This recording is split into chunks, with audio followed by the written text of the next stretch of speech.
অনেককে বলবেন যে ভাই আপনি তাদের বাড়িতে কেন যান না, তাদের সাথে কেন কথা বলেন না, আনফ্রেন্ড করে দিলেন কেন, ব্লক করে দিলেন কেন? ভাই এমন কথা বলছে, কথাটা অন্তরে লাগছে। কোথায় লাগছে? কোথায় লাগে কথা? অন্তরে লাগছে। তো আপনি বাবা মা হয়ে সন্তানকে সব কিছু বলতে পারেন না। মেয়েকে তো বিয়ে দিয়েই দিবেন, আপনার বাড়িতে চিরজীবন থাকবে? বিয়ে দেওয়ার পরে এসে চলে যাবে অন্যের বাড়িতে, আর হয়তো ফেরা হবে না আপন গৃহে স্থায়ীভাবে, হবে?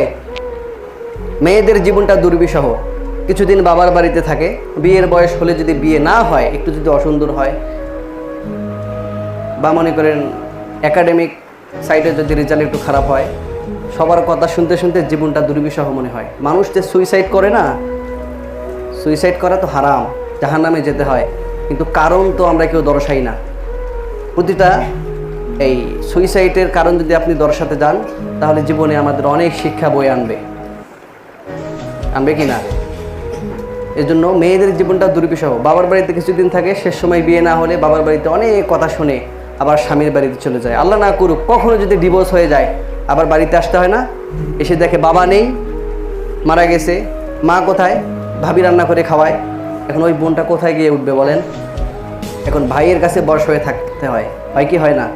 আর কোনো মানুষ বশ হতে চায় না। প্রথমেই বললাম, প্রতিটা মানুষ স্বয়ং সম্পন্ন হতে চায়। দিন শেষে নিজের বলে একটা কথা থাকে না, এটা আমার নিজের, এটা আমার নিজের আয়ত্তের ভিতরে, আমি যা করবো এটা আমার নিজের, এখানে কারো কোনো হাত নেই, এটা সবাই চায়। তো ওই মেয়ে আল্লাহ না করে ডিভোর্স হয়ে আবার বাড়িতে চলে গেল, আবার ভাইয়ের কষ্টগুলো সহ্য করতে হয়, ভাবির কত কথা যে শুনতে হয়, আবার স্বামীর বাড়ির কত কথা শুনতে হয়। এমনি তো স্বামী নাই। মানুষ কেন মারা যায়, মানুষ কেন আত্মহত্যা করে বলেন? এগুলো গার্ডিয়ান হিসেবে আপনাদেরকে বুঝতে হয়। এজন্য শিক্ষার প্রয়োজন, জানেন?